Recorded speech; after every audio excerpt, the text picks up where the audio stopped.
Buenos días a todos nuestros queridos detonautas. Les saluda su servidor Plácido Garza desde estas bárbaras tierras del norte. Le doy la bienvenida a Ángel de León, nuestro productor, y a otro de los ángeles que tenemos dentro del equipo de Detona, a mi querido amigo y socio Ángel Quintanilla. ¿Cómo estás, mi querido Ángel? ¿Cómo te va?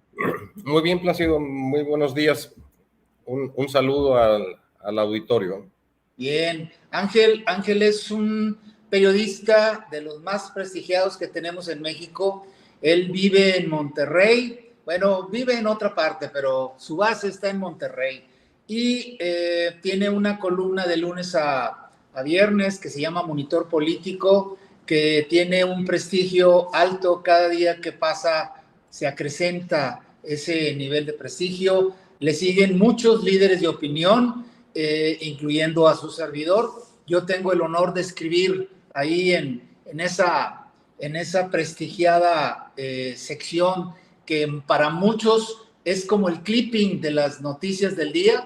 En Monitor, ahí escribo yo, y Ángel forma parte del equipo de Detona en una corresponsabilidad que nos permite emprender proyectos interesantes. Y platicando de las nuevas facetas que tiene Detona de paradas, estaba esta que nos estaba haciendo falta. Ya de hecho Ángel ha participado en varios programas de Detona y va a seguirlo haciendo en la medida en la que su agenda lo permita. Entonces, por lo pronto, hoy que es viernes a las 11 de la mañana, estamos listos para empezar con el fragor de la batalla noticiosa. Quiero decirles, queridos amigos, que yo conocí a Ángel en mis primeros años como periodista, luego interrumpí mi labor por más de 30 años, pero Ángel siguió en la brega. Yo me dediqué a otras cosas, pero Ángel siguió en la brega. Está educado a la alta escuela periodística. Yo me precio también de ser compañero de esas generaciones.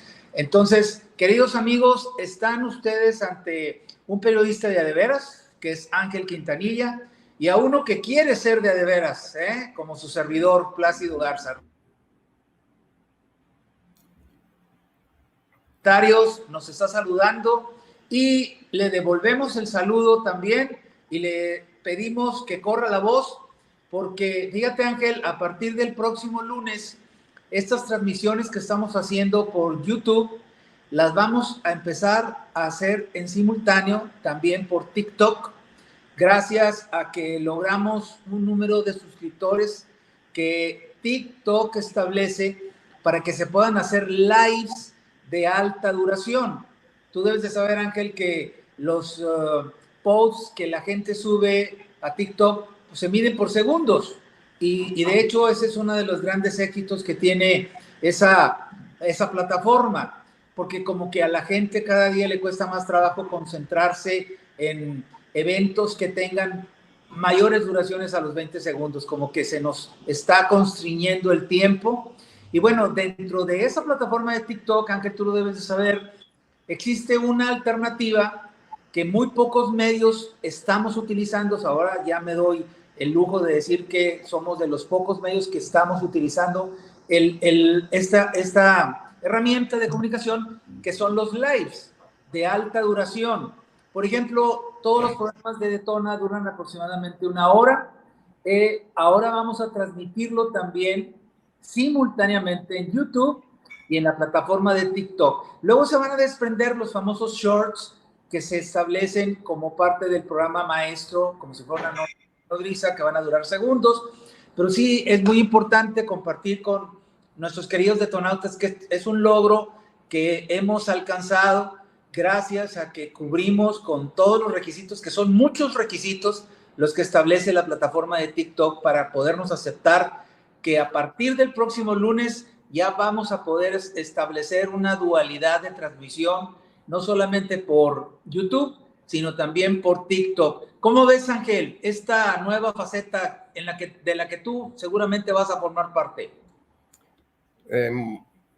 Pues realmente es el resultado de estar insistiendo, ¿no? O sea, cotidianamente con información de calidad, ¿no? O sea, es decir, no se logra la presencia a través de las redes sociales ni de ningún instrumento de comunicación si no tienes presencia con el auditorio. El auditorio es el que manda, ¿no? O sea, como en todas las actividades, ¿no? O sea, siempre la gente, las preferencias de las personas son las que marcan si las plataformas te van a dar oportunidad de tener este tipo de crecimiento, ¿no? Y qué bueno, ¿no? Pues a partir de la próxima semana estaremos utilizando este crecimiento que tienes, ¿no? De manera equilibrada y de alguna manera también exponencial. Y esa es la intención, siempre darle a nuestra audiencia alternativas para que puedan sintonizarnos por todos lados. Vic, está King's Cross, nos saluda, dice buenos y detoneros días a la comunidad. Bueno, voy a aprovechar la presencia de Ángel aquí con nosotros, que ya se va a volver parte de lo habitual para Detona, preguntándole algunos aspectos relativos a lo que está sucediendo en el entorno político de México, con el propósito de que nos comparta la idea que él trae como persona estudiosa y analista de los medios y de las tendencias informativas. Y esto va a ser una oportunidad para que nuestros detonautas sumen un elemento más en su toma de decisiones, basado en la credibilidad que representa Ángel en estos momentos y que ya tiene detrás de él pues muchos años de historia. A ver, Ángel, me gustaría que la audiencia escuchara tus opiniones, ya me las has platicado en algunas otras ocasiones, pero me gustaría que los detonautas escucharan de viva voz cuál es la perspectiva que tú le ves a México en medio de la vorágine en la que nos estamos metiendo cada vez más con dos bandos que se están peleando la candidatura para suceder a López Obrador. ¿Cómo lees tú el escenario y qué es lo que tú crees que puede México esperar en base a esta inédita plataforma informativa que los dos bandos han creado para los mexicanos? Sí, vivimos jornadas inéditas. O sea, en realidad, si hubiéramos seguido el calendario electoral que nos marca la ley, pues ahorita no estaríamos hablando de estas cosas, ¿no? Estaríamos hablando probablemente de algunos presuntos aspirantes, pero no ya de aspirantes con calidad de precandidatos, ¿no? O sea, ya conocemos un buen número de personas que se han enlistado para tratar de contender por la presidencia de la República el próximo año. Entonces, diríamos que todos estamos en México anticipados, ¿no? Ahorita las fechas para este tipo de cosas pues deberían ser allá por finales de octubre, en noviembre conocer a los presuntos aspirantes y ya en diciembre hacer el proceso para que los partidos nos dijeran quiénes son las personas que los van a representar en las diferentes candidaturas a cargos de elección popular, pero no es así, o sea, nos adelantamos y nos adelantamos mucho.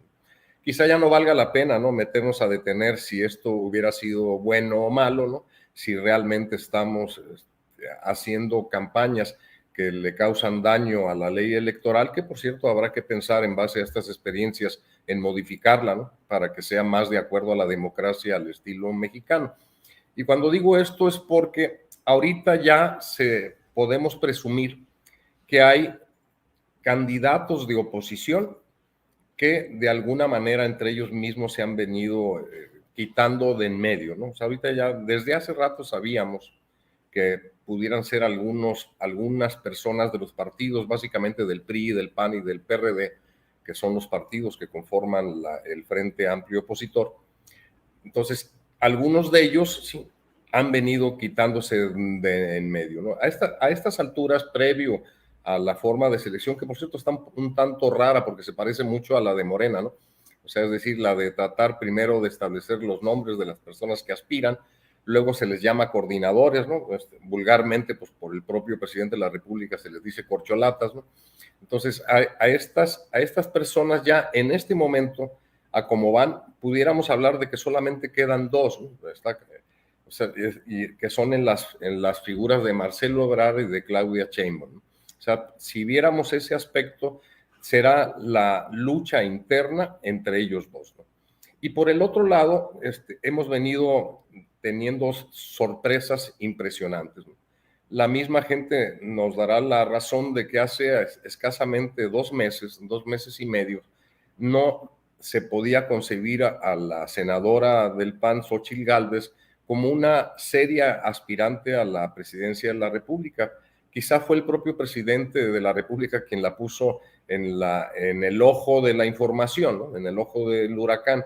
Rápidamente, alguien que no estaba contemplado como tal, que quizá la mencionaban para ser candidata a la jefatura de gobierno de la Ciudad de México, ¿sí? De repente se posiciona no solamente como una posibilidad real, ¿no? Sino que hoy, a 2 meses y medio de que se ha venido mencionando su nombre, quizá ella sea la que tenga mayor oportunidad junto con otra mujer, Beatriz Paredes.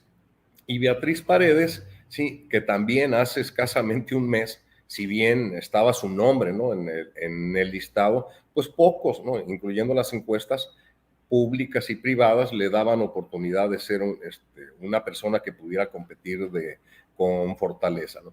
Cabe señalar que por el lado de los partidos de oposición sí cuentan los partidos, o sea, es decir, los militantes, ¿no? La base sólida de cada partido, y yo creo que ahí, a diferencia de Xóchitl, que ha venido creciendo por su impacto en la opinión pública, o sea, Xóchitl realmente tiene un asiento, o sea, de impacto en la gente universal, como le llaman ellos, o sea, los que no tienen necesariamente militancia en algún partido, sí, ella sí ha venido creciendo de esa manera y exponencial. Pero en el caso de Beatriz, sí, a como va ahorita, son los votos de la base dura, o sea, es decir, los votos del priismo a nivel nacional, los que han venido dándole fortaleza. De tal suerte que ahorita pudiéramos pensar en 3 mujeres y un hombre, ¿no? O sea, como las posibilidades formales entre el partido que está en el poder, o sea, Morena en este caso, y sus aliados que son el Verde y el PT, y por el otro lado, 3 partidos, que son el PRI, el PAN y el PRD, que entre los partidos estaríamos también en otra situación inédita, o sea, la presencia de 3 mujeres, ¿no? Previo a la oportunidad de que algunas de ellas lleguen a ser candidatas, y a cómo vamos, o sea, si las cosas siguen como van, cabe la posibilidad que dentro de un mes, menos, o sea, porque será el 3 y el 6 de septiembre, pues ya estamos ya encima, ¿no? Sabremos los nombres de quiénes serán los aspirantes o candidatos de estas 2 fuerzas, ¿no? Del partido en el poder y de los partidos de oposición. Ya como vamos, cabe la posibilidad de que sean 2 mujeres. O sea, es decir, y eso, contestando a tu pregunta de cómo vería la comunidad internacional, yo creo que daría por lo menos el que la gente a nivel mundial volteara los ojos hacia nuestro país. O sea, porque este hecho no se había dado anteriormente, o sea, que 2 mujeres estuvieran compitiendo por la presidencia de la República. Y curiosamente, en donde ha llegado a pasar esto, en otros países, la confianza de la comunidad internacional se presenta. O sea, es decir, da la sensación, ¿no? Que si las mujeres tienen oportunidad de acceder al poder máximo en un país, pues significa que el país se ha avanzado hacia un nivel en el que probablemente la corrupción sea menor, en el que probablemente las decisiones sean menos tomadas con la cabeza, sino con los sentimientos de la población. Entonces, esa posibilidad cabe. Ahorita entro, para darte oportunidad de otras preguntas, a tocar el tema del Partido Naranja.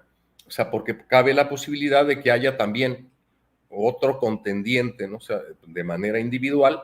O sea, hasta ahorita no sabemos. Ellos dijeron que después de conocer a los candidatos que acabo de mencionar, o sea, del partido en el poder y de oposición, ellos van a tomar la decisión de si se unen a alguno, ¿sí? O sea, que en este caso todo apuntaría a que fuera por el lado de los partidos de oposición, o que lancen su propio candidato, y ahí Nuevo León lleva mano, ¿va? Porque pues, básicamente los principales actores que pudieran mencionarse pues son el alcalde de la ciudad de Monterrey y el gobernador de Nuevo León.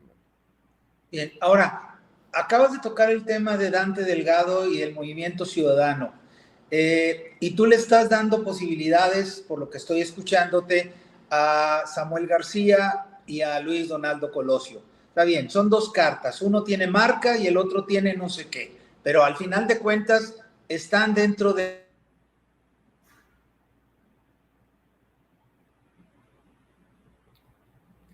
No sé si se... Seguimos en vivo, ahorita se reconecta Placio. Está bien. Pasa. Sí, no, Detonautas últimamente ha tenido problemas Plácido con la luz. Digan en los comentarios. Bueno, si quieres avanzo, el público, sí me está escuchando, ¿ah? Sí, sí la están escuchando. Está bien, como Plácido se le fue la luz, se le apagó la luz, déjenme avanzar por donde creo que iba la pregunta mientras se conecta. O sea, sí, efectivamente tenemos dos posibilidades, ¿no? O sea, del partido Movimiento Ciudadano de presentar candidato, ¿no? Tiene más personas, ¿no? O sea, incluso tiene una mujer, Patricia Mercado, que si acaso fuera ella, pues ahora sí estaríamos dando un hito, ¿no? Dentro de la historia de la democracia y las elecciones en México, porque habría 3 mujeres puestas en la candidatura. Pero las encuestas nos dicen que probablemente esa no sea la oportunidad mayor que tenga el Movimiento Ciudadano. Se te fue la luz, Perdón. entonces como habías dicho algo de la presencia de Samuel y Colosio, pues yo empecé a adelantar la posible respuesta, pero dime la pregunta. Sí, tú sabes que de repente estamos teniendo ciertos desajustes con los apagones y nos la volvieron a hacer. Pero bueno, gracias por la paciencia, mi querido Ángel, gracias por la paciencia, señores detonautas, señoras y señores detonautas. Básicamente la pregunta, mi querido Ángel, era esta. Dante Delgado ha dicho que se va a esperar después de que se den los resultados de las consultas de los 2 bandos que están compitiendo por la presidencia. Ok. Y existe la posibilidad de que puedan ser Samuel García y Luis Donaldo Colosio. Yo tengo información de primera mano que te comparto y que comparto con nuestros queridos detonautas en el sentido de que Luis Donaldo Colosio va a optar por la reelección en el caso de Monterrey. ¿Quién sabe si en la reelección cuente con su tesorero estrella, que es Rafael Serna Sánchez, a quien, por cierto, se le murió su mamá hoy? Y le mandamos nuestras condolencias a Rafa Serna Sánchez, que es uno de los tesoreros más apreciados del ámbito nacional.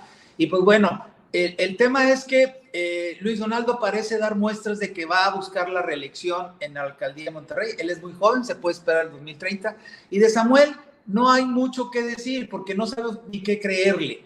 Pero yo quisiera lanzarte la pregunta, mi querido Ángel, en el sentido del rol que representa dentro de todo este entramado naranja la posibilidad de que Marcelo Ebrard se inconforme a grado tal con lo que está sucediendo en Morena. Tú ya sabes que se ha ocupado de denunciar las irregularidades supuestas que existen alrededor del apoyo a Claudia Sheinbaum. Pero tú, ¿cómo verías en ese sentido la posible incorporación de Marcelo Ebrard como candidato del MC yendo en solitario por la presidencia? Mira, con lo que hemos estado hablando, creo que todos llegaremos a la conclusión de que todo puede pasar, ¿no?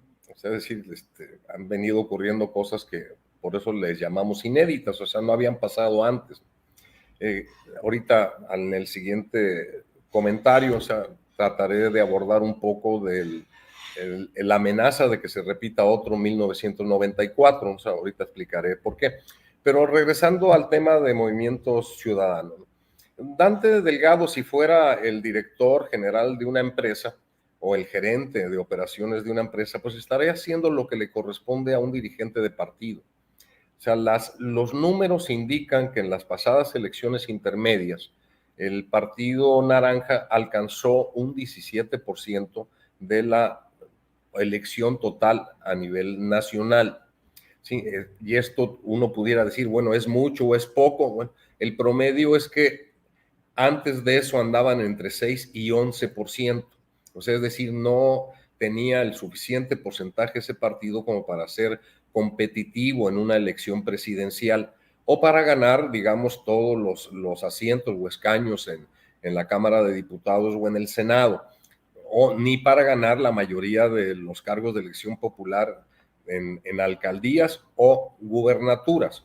Entonces, si tomamos en cuenta esto, lo que ha venido haciendo Dante Delgado, ¿sí? O sea, que deja mucho que desear en general, ¿no? Desde el punto de vista de lo que deberíamos pensar todos los que queremos una democracia mucho más abierta, mucho más competitiva, o sea, menos cerrada, menos dada, ¿no? A las concertaciones, ¿no? A que se pongan de acuerdo los grandes dirigentes a espaldas del pueblo, sí, pero si lo vemos así como lo estoy diciendo yo, ¿no? Desde el punto de vista de cuál es la misión de un partido, que es alcanzar el poder y conservarlo. O sea, ese es básicamente lo que deberíamos esperar. Entonces, Dante Delgado está haciendo lo que le corresponde. Y en ese sentido, me regreso a la parte de las cartas. También hace muy poco, solamente tenía una figura, que es Enrique Alfaro, el actual gobernador de Jalisco. O sea, estamos hablando de que hace 2 años, o sea, no hace mucho, hace dos años o menos de 2 años, ¿sí? No tenía nombres con posibilidades de competir por la presidencia más que uno, el gobernador de Jalisco, Enrique Alfaro. Enrique Alfaro, hay que recordar que es otra de las características que tiene Luis Donaldo Colosio, no es un militante del partido, o sea, es un ciudadano, ¿sí? que presta su nombre y toma el nombre o plataforma de un partido político, en este caso el Partido Naranja, para poder acceder a cargos de elección popular. Y le ha ido bien. De hecho, hace 2 años todo el mundo hubiéramos pensado que el candidato presidencial naranja anticipado pues era Enrique Alfaro. Hoy, ¿no? Por eso digo que ya todo puede pasar, pues ya no tenemos a Enrique Alfaro, él ya se bajó, ¿no? Y se bajó después de que Dante Delgado dijo, ¿verdad?, que no pensaba ofrecer su color naranja a la oposición, que se iba a esperar, y entonces el otro se molestó porque dijo que era una manera de dividir. Yo también lo pienso, ¿sí? Es una manera de dividir a la oposición, y de esta manera pues estás jugando con el partido en el poder. O sea, es decir, si se dividen los votos de la oposición, en lugar de sumarse, pues estás dándole posibilidades al que tiene el poder de conservarlo. Entonces da la sensación de que está jugando en contra o que es un caballo de Troya, ¿no? Pero te digo, hay que verlo fríamente. Él ve la posibilidad, por primera vez en la historia de ese partido, que antes era Convergencia Democrática y ahora es Naranja, de poder tener un candidato competitivo a nivel nacional. Y ahí tiene no una persona, sino una marca, a Luis Donaldo Colosio. Desde hace tiempo, el apellido Colosio, que pesa mucho, ¿no?, en la historia mexicana, a partir precisamente de 1994, en que ocurrió el asesinato de Luis Donaldo Colosio Murrieta, o sea, su señor padre, ¿no? O sea, él es Riojas, ¿no? O sea, como segundo apellido, aunque se llama igual, el alcalde de Monterrey. Desde aquel entonces, el nombre de Colosio prevalece, ¿no?, en la memoria pública mexicana, y eso lo convierte en una marca.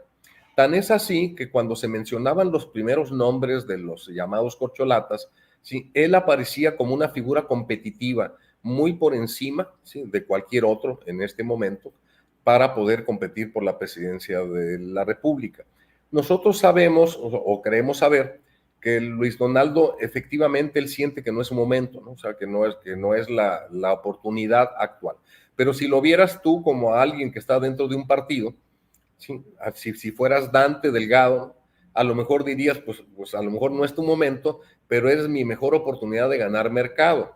O sea, es de subir un porcentaje grande en los votos, aunque no ganes la presidencia, ¿no? Digo, suena feo esto, ¿no? O sea, es de poner a alguien ahí, un caballo que vaya trotando, pero nada más para levantar suficiente polvo para que lleguen otros, porque al final de cuentas lo que quiere Dante Delgado es elevar el número de votos posibles que lo conviertan en lo que se llama un partido bisagra.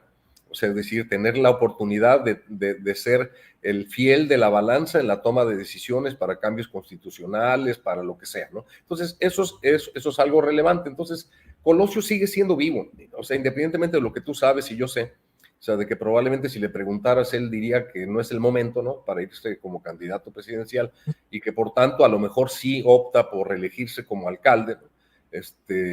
Pero también cabe la posibilidad de que se vaya como fórmula de la esposa de Samuel García. O sea, es decir, cabe esa posibilidad. ¿Por qué? Porque ahí iríamos, la marca funcionaría, 2 marcas, ¿no? Porque también la marca Fosfo o de Mariana se ha convertido en una marca que hace 2 años no la tenía Dante Delgado. Es decir, en términos así rápidamente, yo creo que sí cabe la posibilidad de que haya un candidato naranja a la presidencia, y que se va más por el lado de Samuel García. O sea, entre otras cosas porque él ha estado reiteradamente desde hace un par de semanas señalando, ¿no?, que cuando no ve ovnis extraterrestres o alineación de astros, ¿no?, pero siempre anda mencionando la oportunidad. Ayer incluso cuando estaba mencionando algo grave que nos está pasando aquí, ¿no?, que se había dicho por decreto de que no iba a haber ni sequía, ¿no? O sea, que iba a haber abundantes lluvias y que por tanto no iba a haber cortes de agua. Sí, que hubo un mea culpa, ¿no? O sea, del director de la empresa que suministra agua en Monterrey. Y lo que él dijo cuando estaba hablando de eso es que otra vez, ¿no? Que él ya había resuelto el problema del agua y cuando le preguntaron si tenía oportunidad de irse por la presidencia, dejó entrever que sí, ¿no? O sea, sigue viva la posibilidad. Si tú me dices que si en este momento el Partido Naranja alcanzaría la presidencia de la República, las encuestas nos dicen que no.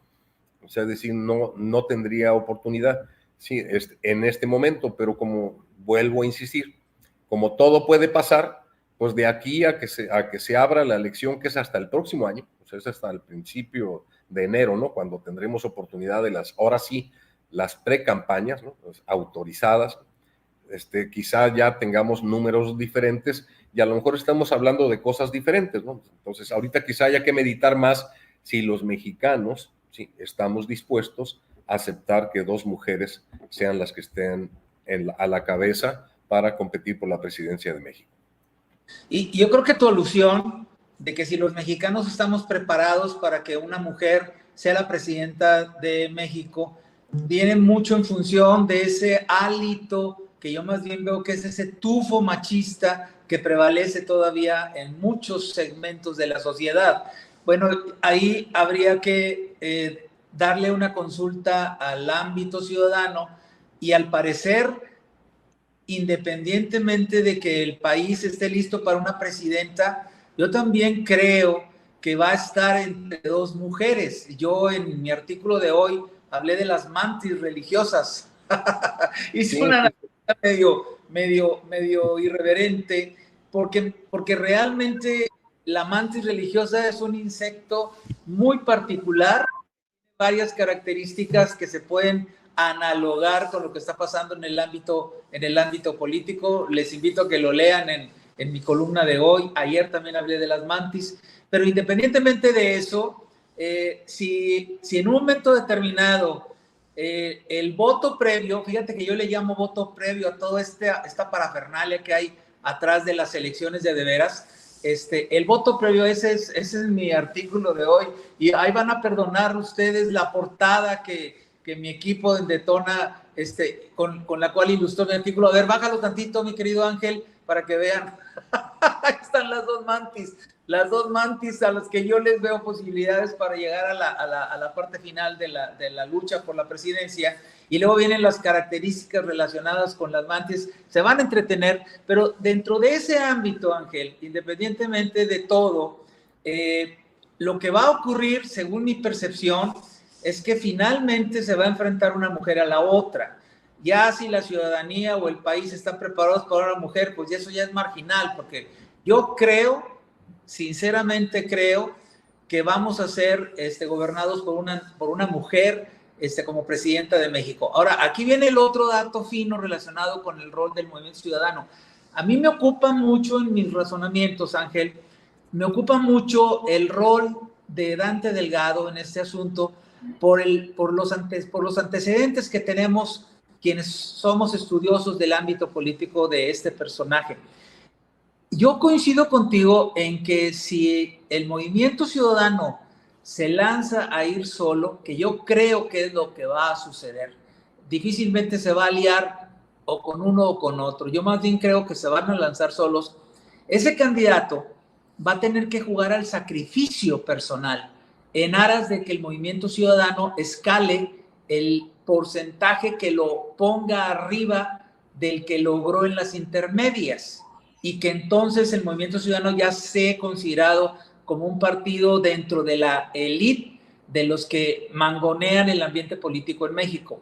Entonces, creo que se iría solo en un momento determinado. Y ahí la pregunta para ti sería, ¿le ves a Samuel García las posibilidades dentro de su trayectoria ascendente, porque no hay que negar, fue diputado, luego senador y ahora es gobernador, que se pueda arriesgar en el capital político que él cree que tiene para jugar al sacrificio en aras de que el partido del cual forma parte escale esos niveles porcentuales que lo pongan en el umbral de la puerta mayor en donde están los que mangonean a México como partidos políticos. Esa sería una. Y la otra, que está una pregunta relacionada, Ángel, sería, creo yo, y quisiera saber tu opinión, que debido a tantas broncas que se trae Samuel en Nuevo León, la pelea contra el Poder Ejecutivo, contra el Poder Judicial, la pelea con los partidos opositores a él, el problema del agua que es grandísimo y creciente, el problema de la contaminación ambiental, la descoordinación que existe entre los elementos de seguridad federal, militar, estatal y municipales, sería a lo mejor hasta un alivio para él dejar las cosas como están en Nuevo León y lanzarse a la quimera de una candidatura a la gubernatura, con el riesgo de que le pase lo que le sucedió al Bronco Rodríguez. Ahí son dos preguntas entretejidas, pero tú eres muy avesado para esas cosas y sé que las vas a poder desmenuzar. A ver, Ángel, te escuchamos. Sí, mira, yo creo que hay que empezar por lo que estaba mencionando de Enrique Alfaro, o sea, para entender un poco a qué está jugando el Partido Naranja. O sea, Enrique Alfaro, poca gente se acuerda o ni se dio cuenta, fue un candidato independiente que compitió por la gubernatura de Jalisco cuando era apenas alcalde de Tlajomulco, la primera vez, o sea, no la segunda que ganó. La primera vez perdió, pero perdió por solamente 4 puntos. O sea, es decir, la oportunidad de lo que llamamos la popularidad hecha a través de las redes, ¿no? Que manejó mucho las redes sociales, el hecho de ser irreverente, o sea, que es una palabra que tú mencionas mucho y es el nombre de tus columnas, o sea, el hecho de ir por el lado del humor, ¿no? O sea, que es algo que utilizó muy bien, hizo que muchísima gente, apenas conociéndolo, estuviera a punto de llevarlo al poder.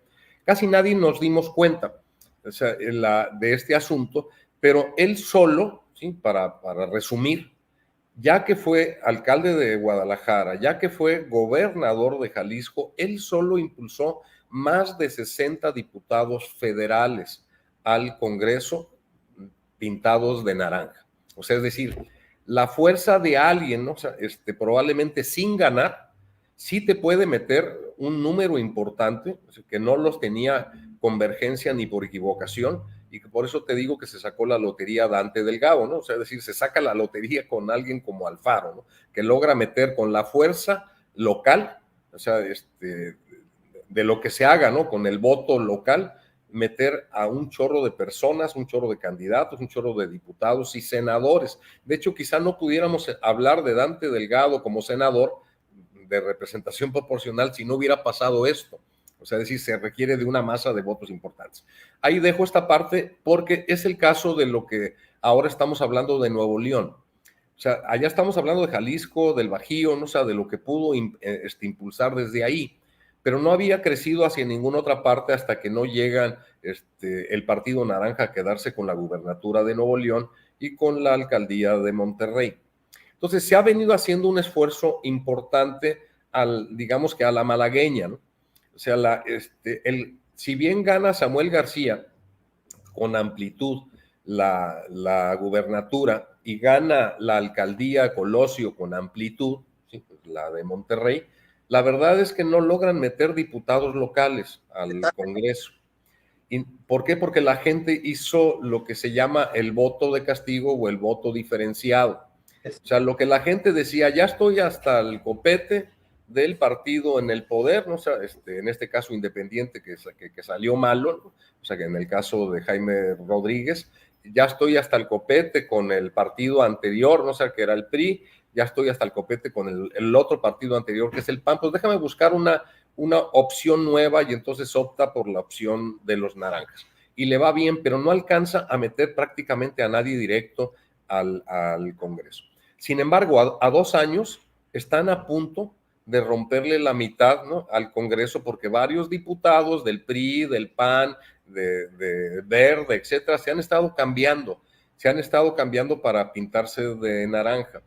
Y esto significa algo que vale la pena que lo mencione ahorita para la reflexión de nuestro auditorio, porque significa que los partidos ya llegaron al nivel en que les importa un bledo por quién vota la gente. O sea, nos invitan a votar, nos ponen un candidato, votamos por él, y luego llega a ser el alcalde de nuestro pueblo y al poco tiempo se cambia de camiseta. O sea, es decir, si llegó como panista, pues se va a volver naranja, ¿no? Y si llegó como priista, pues se va a volver perredista, etcétera. Es decir, se ha llegado a un nivel de que el poder a los partidos políticos lo único que les interesa es conservarlo, ¿no? Independientemente de tomarnos en cuenta o no. Entonces, ya para terminar con esta parte, para no confundir más al auditorio, sí, yo sí creo que Samuel aportaría mucho de esto. O sea, daría Samuel o Colosio, o sea, y si los dos se ponen, ¿no? Uno como senador, por ejemplo, ¿no? Y el otro como candidato a la presidencia, jalarían muchos votos locales, muchos votos regionales, ¿no? Y por tanto eso haría que se pintara una buena parte del Congreso de naranja, que es lo que andan buscando, o sea, tener un contrapeso.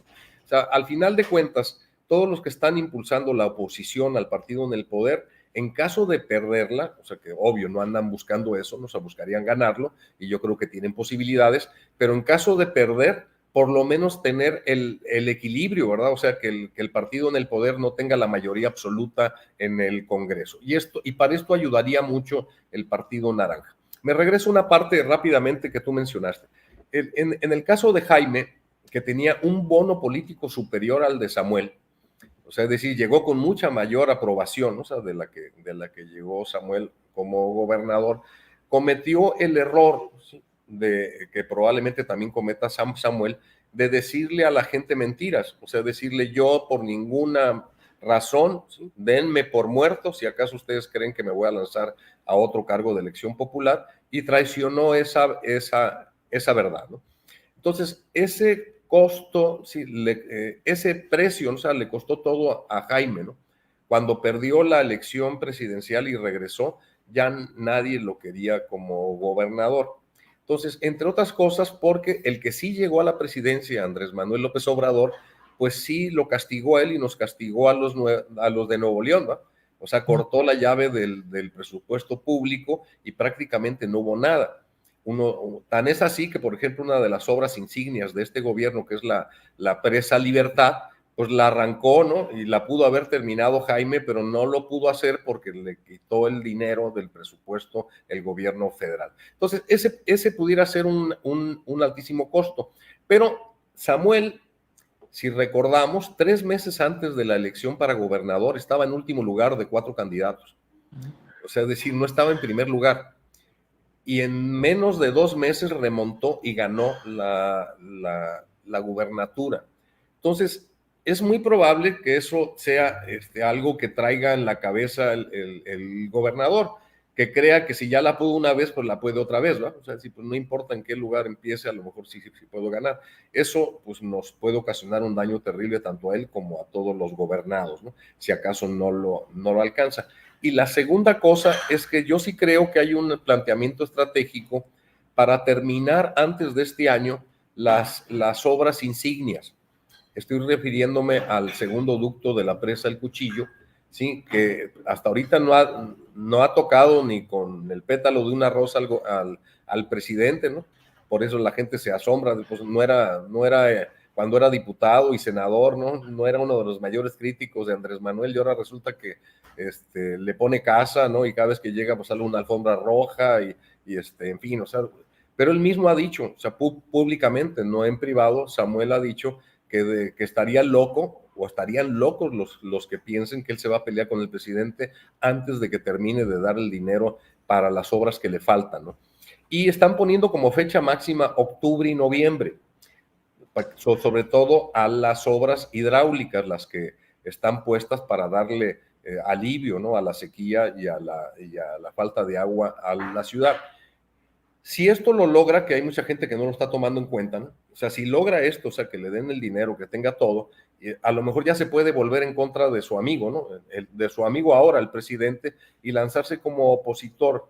Y a lo mejor sí pudiera señalar que si pierde puede regresar, a diferencia de Jaime. O sea, Jaime se fue, ¿no? Creyendo que podía regresar, pero quemó las naves. O sea, como Hernán Cortés, ¿no? O sea, es decir, ya no tenía cómo regresar y regresó en un barquito y la gente lo hizo papilla, ¿no? En el caso de Samuel, por edad, a diferencia de todos los demás, es probable que regrese y que tenga oportunidad, ¿no? O sea, de terminar las cosas, y eso es lo que él puede creer. Si me preguntas a mí, pues la historia siempre hace que se cometan los mismos errores, ¿no? O sea, si ya ha pasado antes, pudiera pasar. También cabe, y lo dije hace poco porque se mencionó, la posibilidad de que no haya candidato de Movimiento Naranja. Coincido contigo, hasta ahorita parece que sí se van a ir solos por todo lo que he platicado, pero cabe la posibilidad, haciendo acuerdos con el PRI, con el PAN y el PRD, de que alcancen cargos de elección proporcional, ¿sí? Los naranjas, a cambio de que faciliten el apoyo a quien quede como candidato, que hasta ahorita es Xóchitl, ¿no? Quien se perfila como tal, ¿no?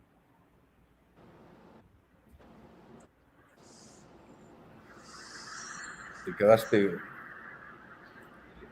quedaste estático, yo también, no sé. Tú sigues en vivo, creo que se le volvió la luz. No, ya volvió. Se te está yendo la luz, mi, que ya se le fue totalmente, ¿no? Bueno, vamos a ver algunas de las preguntas, ¿no? O sea, que están aquí. Algunas de las personas señalan que es un excelente negocio, o sea, nos dice Rolando, ¿no? O sea, que es un excelente negocio de los partidos políticos. Sí, o sea, no debería ser así, por eso digo que vale la pena que vayamos pensando en modificar nuestra ley electoral, entre otras cosas, porque hasta hace muy poco, cada punto porcentual que ganara en una elección general un partido político era el equivalente a 2.500 millones de pesos.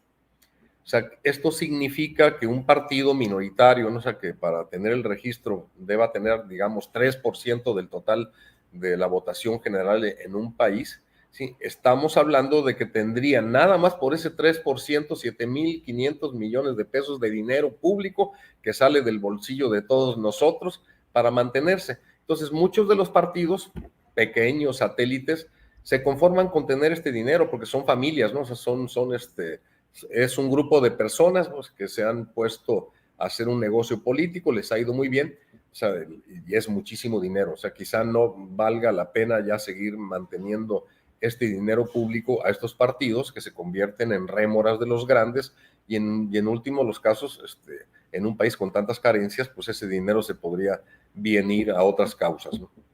Se te fue otra vez la luz, entonces me tomé la palabra. Ahora tuve un problema de conexión.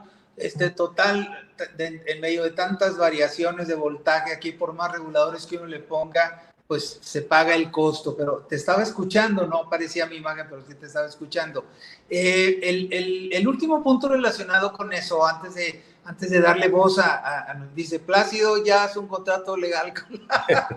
Sí, ya no te cuelgues, ya no te pongas. Ya te voy conociendo, dice Plácido el Diablito. ¿Te acuerdas de Rafael Escamilla, que fue líder de la CTM en Nuevo León durante muchos años, Ángel? Seguramente te acuerdas de él. Le decían el Diablito, precisamente porque todos los puestos que estaban en la calle de la CTM tenían un diablito pegado al cable de la comisión, ¿no?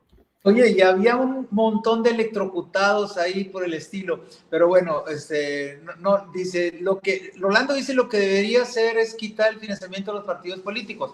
Hay algo que acaba de decir Ángel, relacionado con las prebendas, yo le llamo prebendas económicas que todos los años los partidos políticos reciben.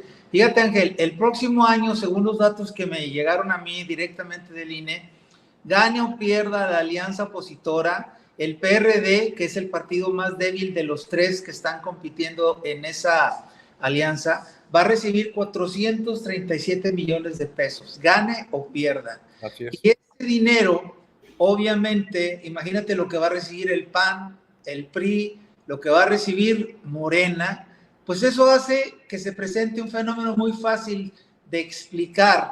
¿Cuál es la razón por la cual los partidos políticos dejaron de representar a la ciudadanía? Porque no la necesitan. Si acaso la necesitan nada más en las campañas para poder llegar a ocupar la curul o la alcaldía o la gubernatura e incluso la presidencia, pero no se olvidan del ciudadano, porque no necesitan al ciudadano. ¿A quién se deben? Pues se deben a todos aquellos factores que les permiten mantener el registro, porque si mantienen el registro, se hacen acreedores a esas cantidades increíblemente grandes de dinero que salen de nuestros impuestos. Entonces, ¿a qué le tira un partido? Por ejemplo, a Alberto Madero, a quien acá en estas bárbaras tierras del norte le decimos Maderito, ¿verdad? Fundó un partido de ascendencia local, lo más que puede llegar es a los puestos de elección popular locales. ¿Con qué propósito lo hace? No se muere, no es un tipo que se esté muriendo por servir a la sociedad. De hecho, él dejó muchísimos saldos pendientes cuando fue alcalde de Monterrey. Se hablaba de que tenía una casa en la colonia Vistahermosa, y lo digo porque yo lo publiqué en los medios que me hicieron el favor de publicarlo, algunos no quisieron. Yo lo publiqué en una de las casas que tenía en la Vistahermosa, haz de cuenta tapizadas las paredes, haz de cuenta de dinero en efectivo que el tipo estuvo guardando durante los 3 años que fue alcalde de Monterrey. Obviamente tiene mucha lana, la suficiente como para poder crear todo el teje-maneje relacionado para crear un partido político de ascendencia local. Y lo tiene. Reitero, y se lo he dicho yo a él en su cara, él no lo alienta el mínimo esfuerzo cívico, el mínimo esfuerzo de apoyo a la comunidad. A él lo único que le interesa es tener acceso a esas bolsas a las que también tienen acceso los partidos locales. Entonces, los partidos no se deben a la ciudadanía porque no la necesitan. Y en ese escenario, Ángel, ante esta situación, ¿de qué se queja el ciudadano si ve a los presidentes de los 3 partidos de la oposición y si ve al presidente de Morena manejar como lacayos a los del Verde y al Partido del Trabajo? ¿De qué se queja el ciudadano de que no lo toman en cuenta? Si el mecanismo por el que nosotros estamos viviendo hace que los partidos cada día necesiten menos a la ciudadanía. ¿No te parece, Ángel? Sí, estoy de acuerdo, y aprovechando que ya estamos llegando casi al final del programa, quiero mencionar que la fórmula la tenemos los ciudadanos. O sea, los ciudadanos deberíamos de alguna manera ir a votar a fuerza. O sea, es decir, hay algunos países donde se sanciona al ciudadano, ¿no? O sea, que tiene el derecho a elegir. Si acaso no acude a ejercer ese derecho, se le castiga. O sea, tiene sanciones, ¿no? Sanciones también de tipo penal, incluso en algunos países. Yo no estoy diciendo que lleguemos a eso aquí en México, pero sí creo que deberíamos ser más conscientes los mexicanos que ese vacío que hacemos regularmente en cada elección, es decir, donde 4 o 5 personas de cada 10 no acuden a las urnas, y curiosamente luego son esos los que más se quejan, ¿no? O sea, los que más gritan, ¿sí? Los que más hacen escarnio de los que sí llegaron.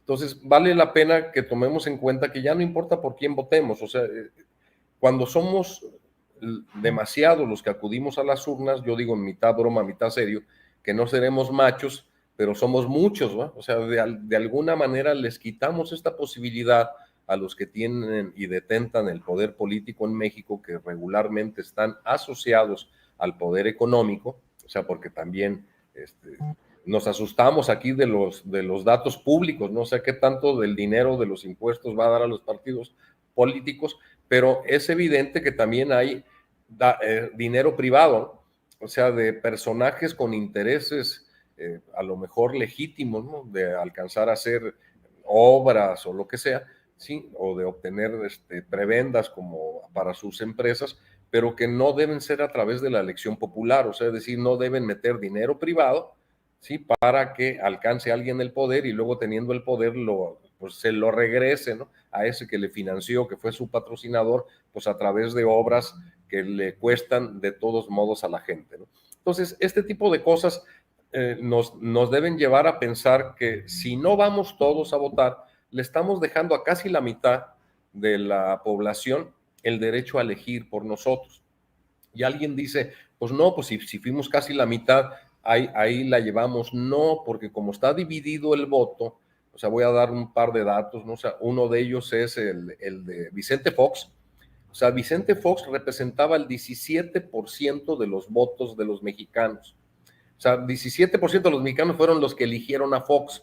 ¿Por qué? Porque estaba fraccionado el voto, o sea, es decir, entre varios candidatos. ¿Qué es lo que nos va a pasar ahora? sea, si tenemos 2 candidatos es más fácil, ¿no? Que no haya este tipo de posibilidades, pero si hay 3, pues ya empieza el problema, ¿no? Porque quien gane probablemente no alcance ni 1/3 de los votos totales, que es el caso de Samuel García, por ejemplo. Samuel García alcanzó el 32% de la población, es decir, es un gobernador de minorías, ¿no? Y Vicente Fox fue un presidente de minorías, o sea, son las minorías las que llevan al poder a algunas personas, incluyendo Andrés Manuel, o sea, que con un nivel de aprobación increíble, que todavía lo trae por encima del 63% de acuerdo a la media de todas las encuestas, después de 4 años de gobierno.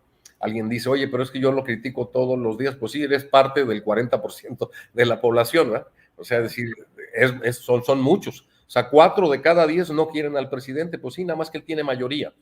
Y por tanto, las mayorías en este sentido a veces están representadas por las minorías. Entonces, este es un punto que me gustaría dejarlo como reflexión para la gente, para tratar de incentivar a todos, ¿no? A que inviten cuando haya elecciones, a que todo el mundo vaya, no importa por quién. Es mucho más difícil, o sea, que haya algún fraude, que haya algunas cosas. Y el último punto que sí nos debe preocupar y muchísimo es la implicación de dinero del crimen organizado en las elecciones. O sea, cada vez es más notorio, ¿no? O sea, cada vez es más, hay más evidencias de que el crimen organizado encontró no solamente la vía de la coerción o de las amenazas que antes tenían, ¿no? O sea, alguien ganaba una elección y se le aparecían los malandros y le decían cómo querían que trabajara, pero ahora no, ¿verdad? Pues casi lo eligen, ¿no? Casi le dan dinero anticipado, casi influyen para que sea el candidato. Y ya no estamos hablando nada más de alcaldías pequeñas, ¿no? O de algunas diputaciones o de algunas regidurías, sino ya estamos hablando de gobernadores, y habrá que evitar que este asunto del dinero del crimen organizado pues tenga prevalencia en las próximas elecciones. Y la única manera de que eso ocurra es si vamos todos a votar. O sea, es decir, otra vez, ¿no? No seríamos machos, pero seríamos muchos. Es muy difícil, ¿no? O sea, que pueda ocurrir lo que quieren algunas minorías si vamos muchos a la hora de elegir. Bien, pues ese análisis que acabas de plantear nos pone en perspectiva de que la única alternativa que tenemos los ciudadanos para luchar en contra de lo que creemos que tiene que cambiar, pues es ejercer la obligación que en otros países es punible si no la cumples, de ir a votar. Las elecciones del 2024 van a ser un hito en la historia de México, no solamente por la masividad en cuanto a puestos de elección popular. Nunca antes se ha presentado una elección en donde vayan a ser puestos en el poder de un gobierno federal, en el poder de un gobierno municipal, estatal, y en el poder que también le da, puesto que hay fuero de una legislatura, llámese senaduría o diputación federal o local. Nunca antes. Pero como es inédito ese esfuerzo de las organizaciones que están a cargo de todo el proceso operativo de hacer que las elecciones funcionen, pues también tiene que ser inédita la participación del ciudadano. Si nos basamos en lo que acaba de ocurrir en junio pasado en el Estado de México, pues es demasiado desalentador. La única alternativa de ir en contra de esa intención de los partidos políticos de alejarse cada vez más de la ciudadanía es ir nosotros a las urnas y ejercer nuestro derecho, vuelto obligación, para poder votar por quienes creamos que deben de dirigir los destinos de este país. Rolando dice, si amas este país, no votes por Morena. Bueno, mientras sea una creencia basada en un razonamiento y no en una emoción, adelante. Ahorita estamos expuestos a la emoción por encima de la razón. Ángel, me dio mucho gusto verte en este programa. Nos vamos a ver la próxima semana, agendando nuestros respectivos calendarios, pero fue un verdadero gusto tenerte y sé que los detonautas la pasaron muy bien contigo. Muchísimas gracias, pues un saludo a todos y recuerden, ¿verdad? Hay que tratar de evitar que nos pase algo, no solamente por nosotros, me refiero a elegir malos gobernantes, no sé, que parece que en eso nos tenemos 10 de calificación, o sea, pero luego dicen por eso que los pueblos tienen los gobiernos que se merecen. Ojalá y podamos quitar ese tipo de cosas, ¿no? O sea, un saludo afectuoso a todos los que nos estuvieron no solamente escuchando, sino también haciendo comentarios. O sea, muy agradecido por los comentarios. Gracias, Ángel. Gracias, Ángel de León, nuestro productor. Gracias, audiencia. Por favor, diviértanse este fin de semana, porque si se nos acaba la diversión, se nos acaba el oficio. Hay que divertirnos, no tenemos de otra porque tenemos una sola vida. Gracias, Ángel. Gracias, amigos. Nos vemos la próxima semana. Gracias. Hasta luego, muchas gracias.